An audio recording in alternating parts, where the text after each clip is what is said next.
Hello, everyone. This is the Artist Cafe, where we come to chat about art and life and anything else that comes to mind.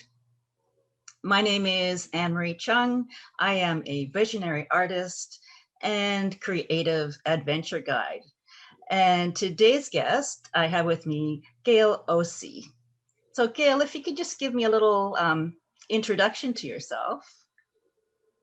Oh, okay. um, I'm Gail, and I'm very, very new to the art world. I've been painting and doing arts and crafting since since I can remember, even 8 years old. But I've never had the opportunity till recently to devote so much of my time to it. And I'm just kind of in love with it, honestly. I live in northern Minnesota, and I don't know. And what else would you like to know? I So, fly airplanes for fun and scuba dive, and well, that's pretty exciting. Flying airplanes for fun. How did that get started? um, well, that gets back to when we were talking, and I said that I had been accepted to art school, and I didn't pan out for me to go to art school. So I went to another school local to where my husband and I were living, my first husband, and I studied soil, water, and civil engineering because that was the closest thing to art that I could think of. I'm like, oh, okay, well, you can do drafting. And back then they did it on paper and pen and pencil. So I'm like, well, that's close. It's a close second. So that was my close second to going into art. It was like, well, my logical brain, left brain kind of went, well, it's close. Can't have what I want, but I can get close. So then my husband at the time had started to fly, and I was really nervous about it. Mm. And I asked him, well, gee, honey, do you guys wear parachutes? I got married at 18. So, I was pretty young, and I'm looking at him, and we were both going to school there. And he said, no, we fly too close to the ground. Parachutes wouldn't be useless. And then I got real more nervous, and I thought, well, okay, fine. If he's going to go up and fly and make me nervous, then I'm going to fly. So that's what started it. And it turned out that I loved flying, and he decided he didn't like it. So. Oh, really? So you're the pilot in the family. Yeah. Yeah. That is so cool. That's one thing that I'd like to try. I was thinking about, going for my pilot's license one day, but never quite got around to that. Yeah. Yeah. So we met through the Creatively Fit coaching program with Whitney Freya. So I was wondering, how did you come into being into Whitney's world? Aha. Yeah, I did a lot. Always done a lot of soul searching in life. And that I was at a point where I had lost a business. I had a business that was, again, a close second to art. It was a lot like a Michael's or a Hobby Lobby, and I was in love with the idea of teaching classes and getting back into that. And I got so consumed in running the business that I lost sight of the fun part of it. And it just got to be where it just was drawing more out of me than feeding me, financially and spiritually, personally. So we got rid of that business, and it really took a toll on me. It was like cutting my right arm off, and nobody understood, but it was like, I don't know what it was like, but it just felt like I cut a piece of my heart out. It was like to give that up. And I did a lot of struggling with how much we lost over it, what the toll it took on me, but how could this thing I love, I was caught in this in-between world of, it's a good thing that it's gone because it was wrecking our lives in so many ways. And it wasn't getting me to what I thought that I wanted. And I was just caught in this in-between world, and I had started doing soul searching. And then a couple years into that, because I'd done, personal development in a number of ways to get over this, angst that I had over the financial toll it took on our lives, but yet I loved it, And then one day I thought in all of this, I was just scanning, and up pops this, thing on Facebook that was Whitney with her Tara painting program. Oh yeah, And yeah. I'm like, what the heck, I used to paint, and I love painting, and I love art, and it was like a door opened, and from that point everything just started lining up and laying into place in ways that I can't even explain. And that everything was I'm opening and skipping and jumping around. I'm opening an art hub, and I've ended up calling it Serendipity Art Hub. And that's so perfect for how my life has gone since that moment where that door was opened and I started the Tara painting. And I started, and I'm calling the Art Hub Serendipity Art Hub. But back to the Whitney thing, I'm pretty mainstream in my religious beliefs. So I was like, again, I was caught on the, I'm a spiritual person, and I like art. And I was in love with the concept. I loved her personality. I loved the way that I felt, when I did some of her smaller things. And I thought, oh, what the heck? I can take this class and I don't have to, go deep into it, but I can just enjoy, the concept of create. I just was in love with the concept of combining art, which has always been a passion, with spirituality. So, and I'd never painted a person. And that was the other thing. I'm like, okay. And on top of it, I've never painted. I've done a lot of sketching of people and drawing, but I have never painted anybody. But whatever. She says I can. Okay. I believe her, That's And I started, and it was like, wow, I can really do this. So that's a Tara painting right behind you, isn't it? The one on the wall up there. Yes. Yeah, the finished one Looks on the like wall. Tara. That is her. That's what started it all. Beautiful. So at the Art Hub, you're going to be doing like workshops, like we're doing with Whitney. What sort of stuff are you going to be doing there? Yep, workshops like that. I plan on having journaling and ceramics. I do have a kiln. I don't have any wheels or Nice. anything, but we own. I know I mentioned to you that my husband and I have rental properties, which we're going to be getting rid of. But one of the properties he's always had has been a little commercial business building, a little mini mall-ish kind of an area. And so it just so happens we haven't had any tenants, and it didn't at the time. Now it's starting to fill back up, but there is a portion of that building that I'm going to be using for that. So it'll be like that. I'll have a physical location and a virtual online aspect.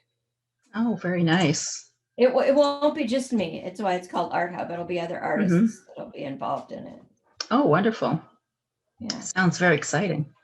So if anyone has any comments, please post them, and we will try and answer them. I'm just looking on my phone right now to see if there's any comments, and no comments yet.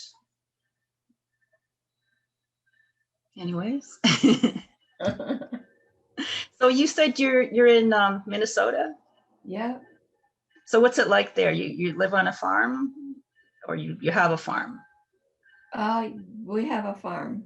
My first husband passed away many years ago of cancer, so I got remarried, and my second husband is a hay farmer, so he's been here his whole life.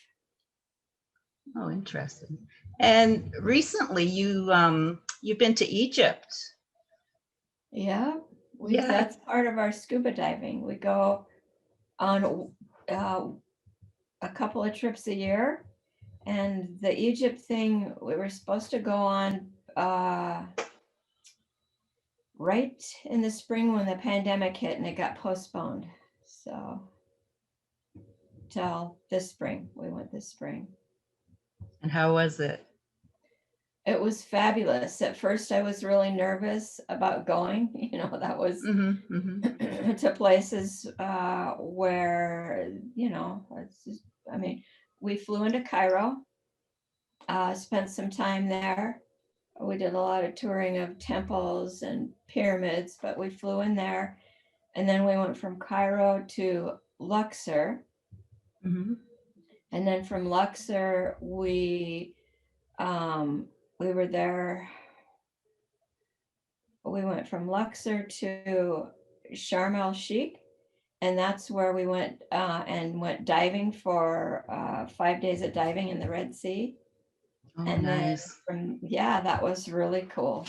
Um, in more than one way. It was spring. It was the beginning of their summer, so it was really cold.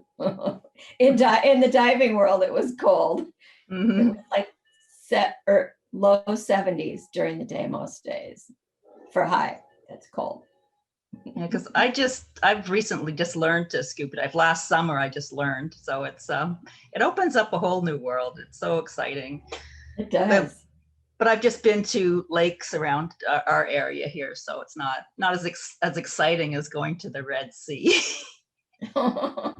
Well, yeah, there was so much culture, and because we were in essentially almost 3 different countries, it was like and climates, it was like 3 vacations to pack for and to get ready for and of stuff all at once. But it was wonderful. Because then after we did that diving, then we went to Aswan. Trying to remember, let me see it in all kind of a mixed up way. We They took us on a quad ride and we went and had tea with the Bedouins in their Bedouin camp, and they made flatbread and their version of chai. Let me tell you, their version of Kai tea is like, wow, to die for. Can I bring this Mm. home? It's not like it's not like what we get over here, and it was just delicious. And then Mm. Spicy. hard to explain. It's Mm. just nothing like what we know Kai tea to be like. It was just yummy and smooth, and I don't know. Yeah, spicy. Mm. But then there was, when we got back to Aswan, we went and took a felucca boat ride to across to a ride on camels, and then let's see, I wrote some notes here that I'm looking at. A Nubian village. So we're Oh. basically really close to Africa, which is why I was, nervous about some of these places we would be going. But Mm-hmm. it all kind of worked out. Pretty cool. So Yeah, Egypt has always been a place that's been calling to me. I've been there once before, but I mhm. only went to Luxor, Okay. the the Karnak Temple and the Valley of the Kings and Queens, seeing all the tombs there. And yeah, I went on a felucca ride down the Nile and Okay. went to some these little events where there'd be like a snake charmer there and camel riding and that type I of didn't do stuff. the snake The, charmer. That's pretty cool. I didn't do the that. tourist things where you wear a snake around your neck. Okay, no, I didn't do that one. We did a hot air balloon ride over Valley of the Kings, and that was fabulous. Mm, That was fabulous. yeah, amazing times. I'd love to go back there sometime, Mhm. maybe even to scuba dive. Don't go too early in April, but Hmm. because that's their tail end of their winter and Mm. beginning of their or their tail end of their springish. So how in the States here, even when it transcends from the winter to summer, in the spring there, you get such fluctuating highs and lows, and you don't never know when they're going to be. yeah, that's their time of transition. So go a little closer to the end of April if you go. So do you have any favorite symbol or animal that you like to paint? Or something that you're drawn to? Yeah, I was thinking about that. I noticed I'm, I'm, you have one owl there behind you, I noticed, and there was also a wolf behind you. yeah, Right there is. behind you, And yeah. then there's also a panther I've started. And I got to thinking, like your art, and it connects you with your mother. And I got to thinking, my mother, and I've done a lot of this lately, trying to find what's my niche, what's my thing, and feeling like I'm just all over the board. I gotta like figure this out. And the other day I was in a little more calmer frame of mind, to not be pressured with having to figure out, or define myself. And I got to thinking, my mother loved animals, and it came up in a conversation or thought when I was talking to my aunt. My mother absolutely loved animals, and I thought, and I got to thinking how many animals I paint and how I love doing it. I've started an eagle, and in part of the painting Tara, we paint a falcon, or no, what is it that it's not a falcon, it's There's a eagle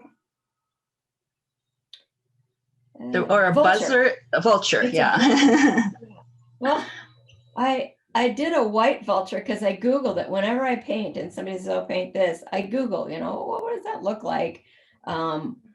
Just because I like to have fun with it. And so I painted it. I've discovered vultures are not, I'm like, oh, vultures are ugly. Well, when I Googled that, I'm like, well, vultures really aren't that ugly. There's some really gorgeous vultures out there. And then there was this one that was a white vulture. So that's what I painted and one of the underlayers was white. And then I have another tar painting that's down below on the floor. I started, and it's more of a colorful one. It's got all kinds of different colors in it. So I don't know. Yeah, in the Animals. the tower, I think the vulture eats away negativity. Was that Yeah. yeah? Yeah. Interesting. Yeah, that was a fabulous class. Amazing. Yeah.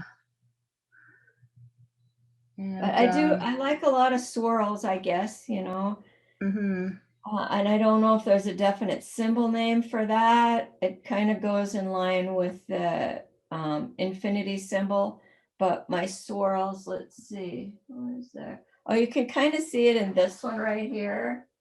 I do a lot of things with swirls in it. It's in like that one with the stars, and then there's some more swirls over there. So I don't know.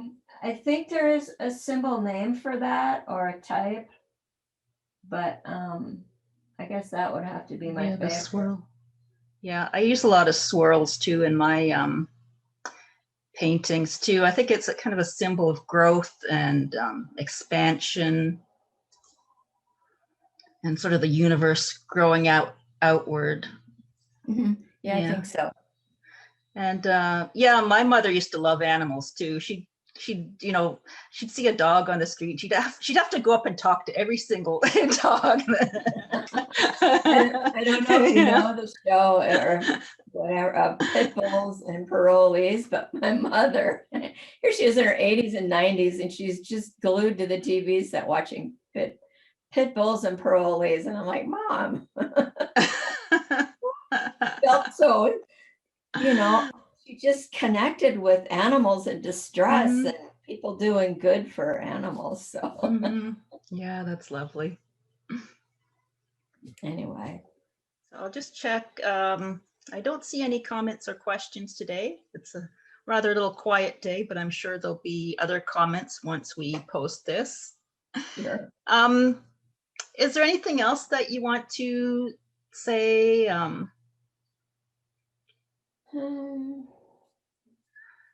Anything you want to maybe give inspiration to others that are interested in becoming more creative. Let me check that. I know I made a note the other day in my journal. I've got several different journals that I use for things. I've got one for my Sunday journal, one for my daily journal that I, when I do classes or events or webinars, I have a journal that I keep all of that kind of stuff in. And then I have another journal that's, that I'm using for my own personal self on a daily basis. But in this one, I was writing something the other day. One of the other people that I'm mentoring with, because it popped in my head, because a lot of the thing for artists is like, well, yeah, but how do I charge for this? How much do I charge? There's this stigma about, or it can be, not necessarily, but there can be, about value, placing a value on art. Whether it's a class or whether it's a fixed painting or object that you're creating. And she said, making money means you show up for yourself and requires you to value your time, celebrate your worth, and ask for what you need. And then she follows it with, money comes when there's a reason for it to come. It isn't stupid, and it wants to support you, but it needs to know why it's supporting you and what you will do with the money once you have it. And I thought, what a whole different way to look at money. It's like, it was one of those things where the light bulb came on, because it's true. And I found that out in my frame shop in a small town, that there'll be times like, and when I had my other business, I'm like, oh my God, I don't know how I'm going to handle the overhead and these expenses. And, or say I'm having a really bad day, because things are not going right, and I'll just say, I really need you to send me this little something to let me know that you're there, or whatever. And honest to goodness, when you ask specific questions, because you've got like a specific need, like, I really need this, I just need this to lean on for, carry me through this or whatever. There it is. It's like, whatever. Okay, not sure how that happened, or I don't know. It just seems to. And I thought, she's right a lot. And that's true about a lot of things in life. And I think the universe in general wants to support us, but we need to adopt the attitude to play an active role in that, and not just passively wander through life and go, oh, this would be nice, or that'd be, I'd like to check that out. But to play a more active and managing role of, this is what I really need, and this is what I'm going to do with it, Exactly. Yeah. So true. Like, wow. It only took me 63 years for that light bulb to come on, So if you're wondering why it's taking you, if anybody's listening out there and wondering why feeling bad about it taking so long for their life to come around, not to worry. Well, it's divine timing. It happens when you're ready for it, I believe. Right? Yeah, it does. Do you have any favorite quotes? Oh, I probably do. I just wasn't prepared for that. Just out of the blue. Okay, well, I'll give you one of mine is, okay. We are all learners and we are all teachers. That's true. Yeah. That's very true. So there's no comments. So if there's nothing else you want to say, I'll be sure to post your links to all your websites, or whatever you have your businesses, the art hub and all that. Okay. Yes, and it's been lovely chatting with you. And this is the Artist Cafe. And we will say goodbye for now. Goodbye, everybody. Bye.